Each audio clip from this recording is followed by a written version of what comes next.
Hello നമസ്കാരം. അറിയാലോ, നമ്മുടെ ഡൽഹിയിൽ നടക്കുന്ന സമരത്തെക്കുറിച്ച് ഒരു 4 വാക്ക് പറയാൻ വേണ്ടി വന്നതാണ്. കാരണം എന്താണെന്ന് പറഞ്ഞാൽ, മേജർ രവി എന്ന് പറയുന്ന ഒരാളൊരു വീഡിയോ ഇട്ടിട്ടുണ്ടായിരുന്നു. ഡൽഹിയിൽ പോയവരെല്ലാവരും കള്ളിനും കഞ്ചാവിനും ഭക്ഷണത്തിനും വേണ്ടിയാണെന്ന് പറഞ്ഞ ഒരു വിവരം കെട്ട മനുഷ്യനോട് ഒരു ചോദ്യം ചോദിക്കട്ടെ. മിലിറ്ററി ജോലി എന്ന് പറഞ്ഞാൽ എനിക്ക് ഭയങ്കര ബഹുമാനമുള്ളൊരു ജോലിയാണ് മിലിറ്ററി.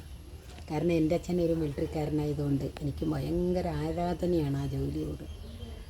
അങ്ങനെയുള്ളൊരു മനുഷ്യൻ ഇത്രയും വരുത് മേജർ രവി സാറേ. നിങ്ങളെയല്ലേ ഞാൻ ബഹുമാനിച്ചത് എന്ന് ആലോചിക്കുമ്പോഴേ എനിക്ക് പുച്ഛമാണ് തോന്നുന്നത്. നിങ്ങളൊക്കെയല്ലേ നാട് ഭരിച്ച് മിലിറ്ററീൻ്റെ മേജറായിരുന്ന മനുഷ്യൻ. ഇത്രയും കുഞ്ഞുങ്ങൾ, ഇത്രയും ആൾക്കാർ അവിടെ സമരം ചെയ്യുമ്പോൾ അവർ ഭക്ഷണത്തിനും വെള്ളത്തിനും വേണ്ടി നാനാ ഭാഗത്തുനിന്നും വന്ന് അവിടെ സമരം ചെയ്യുമ്പോൾ നിങ്ങളുടെ പാർട്ടിയിലുള്ളവരുടെ തലയിൽ മാത്രം എന്താ ഈ ചാണകം തിന്നുന്ന ബുദ്ധി വരുന്നത് എന്നാണ് ഞാൻ ആലോചിക്കുന്നത്.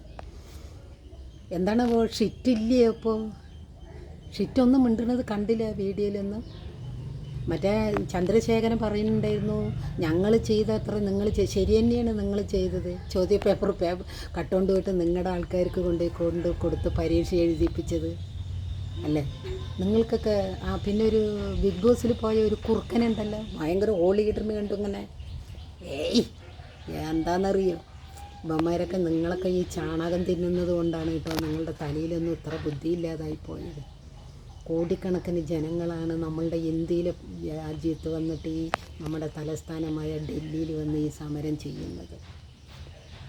അതിൻ്റെ കൂടെ നിൽക്കാതെ നിങ്ങൾ ഒരു പാർട്ടിൻ്റെ മാത്രം ചിന്തിച്ചുകൊണ്ട് നരേന്ദ്രമോദിനെ ഇന്ത്യ ഭരിക്കുന്ന ഇപ്പോഴത്തെ നരേന്ദ്രമോദിനിക്ക് സപ്പോർട്ട് നിൽക്കുന്ന നിങ്ങളൊക്കെ മനുഷ്യനാണോടോ? മേജർ രവി, ചന്ദ്രശേഖര, ആ ബിഗ് ബോസിലത്തെ ഒരു നാറിയുണ്ടല്ലോ, നിങ്ങളൊക്കെ തീട്ടമാണോ തിന്നണത്? 3 നേരം ഭക്ഷണം കഴിക്കുന്നത് തീട്ടമാണോ അതോ ചോറാണോ തിന്നുന്നത്? ഈ ഡൽഹിയിൽ നടക്കുന്ന ഈ സമരത്തിൽ ഇത്രയും ജനങ്ങൾ ഭക്ഷണത്തിനും വെള്ളത്തിനും വേണ്ടി അവിടെ പോയി കഞ്ചാവിനും കിടക്കണമെന്ന് പറയുന്നു. രഞ്ജിനി ഹരിദാസിനെ പറയുന്നു പാകിസ്ഥാനും ചൈനയും എന്നൊക്കെ പൈസ മേടിച്ചിട്ടാണെന്ന്. എന്താടോ നിങ്ങളൊക്കെ ഇങ്ങനെ? ഇതൊന്നും ആലോചിക്കുന്നവർക്ക് കുറേ പേര് അതിന് പ്രതികരിക്കുന്നില്ല. കാരണം അവർക്ക് വേണ്ടാന്ന് തോന്നി. പക്ഷെ പ്രതികരിക്കുന്നത് ഒരു ശരിയുള്ള കാര്യമായതുകൊണ്ടാണല്ലോ പ്രതികരിക്കുന്നത്. അതും വിദ്യാർത്ഥികൾ, അവരുടെ അച്ഛനമ്മമാർ, അവരുടെ മക്കൾ നഷ്ടപ്പെട്ട അച്ഛനമ്മമാർ, അവർക്കൊക്കെ വേണ്ടിയല്ലടോ. തൻ്റെ മക്കളും പഠിച്ചതല്ലടോ. തനിക്ക് ഇത്രയും ഒരു മിലിറ്ററിക്കാരനായിട്ട് തൻ്റെ തലയിൽ ഇത്രയും വിവരവും ഇല്ലാതായി പോയില്ലേ? മോഹൻലാലിൻ്റെ മകൾ സപ്പോർട്ട് ചെയ്തു എന്നും പറഞ്ഞാൽ അവളിനെയും കുറേ നിങ്ങളൊക്കെ പുച്ഛിക്കുന്നത് കണ്ടല്ലോ.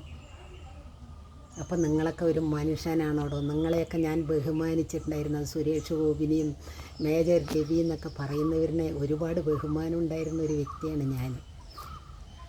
പക്ഷെ നിങ്ങളൊക്കെ എന്താടോ കഴുതകളെ, ഇങ്ങനെയൊക്കെ ആയിപ്പോയി. ഇനിയെങ്കിലും ഒന്ന് ഇന്ത്യ രക്ഷപ്പെടട്ടടോ. പാവപ്പെട്ട ജനങ്ങൾ ജീവിക്കട്ടെ, കുഞ്ഞുങ്ങൾ പഠിക്കട്ടെ, അവർക്ക് നല്ല ജോലി കിട്ടട്ടെ, നമ്മുടെ ഇന്ത്യ ഇനി ഉയരങ്ങളിലേക്ക് എത്തട്ടെ. ഇത് നിങ്ങളുടെ സർക്കാരിൽ പ്രധാനമന്ത്രി രാജ്യം ചീറ്റാൻ പോകാനല്ലാണ്ട് അയാളിനെ കൊണ്ട് എന്തിനാ പറ്റുക? എല്ലാം വിറ്റ് തൊലച്ചില്ലേ നിങ്ങൾ? ഇന്ത്യയിലെ എല്ലാതും നിങ്ങൾ വിറ്റില്ലേ? അദാനിക്കും അംബാനിക്കും എല്ലാം വിറ്റില്ലേ? ഇനി എന്താ വിൽക്കാൻ ബാക്കിയുള്ളത്? നിങ്ങൾ 12 കൊല്ലം കൊണ്ട് ഈ വർഷം മുഴുവൻ നിങ്ങൾ ചെയ്തത് മുഴുവൻ അക്രമമല്ലേ ചെയ്തിരിക്കുന്നത്. ഇനി നിങ്ങൾ ഭരിച്ചു കഴിഞ്ഞാൽ ഞങ്ങളെപ്പോലെയുള്ളവരിൻ്റെയൊക്കെ അവസ്ഥ എന്താവും? പഠിക്കുന്ന കുഞ്ഞുങ്ങളിൻ്റെ അവസ്ഥ എന്താവും? ഈ പഠിച്ച കുട്ടികൾക്കൊക്കെ ജോലി എവിടെ നിന്ന് കിട്ടും? നിങ്ങളെന്താ ഇങ്ങനെ വിവരവും വിദ്യാഭ്യാസമുള്ള മനുഷ്യരെല്ലാം അങ്ങനെ ആയിപ്പോയി? ചാണകം തിന്നുന്നതും പശുവിൻ്റെ മൂത്രം കുടിക്കുന്നതും കൊണ്ടാണോ നിങ്ങൾക്കൊക്കെ ഇങ്ങനെ ബുദ്ധി മറിഞ്ഞു പോയി? ഇനിയെങ്കിലും ഒന്ന് നേരം വെളുക്കടോ മേജർ രവി സാറേ. സുരേഷ് ഗോപി, കേന്ദ്രമന്ത്രിസ്ഥാനം രാജിവെക്കടോ. എന്നിട്ട് താനൊരു മനുഷ്യനായിട്ട് ജീവിക്കും. Okay, by.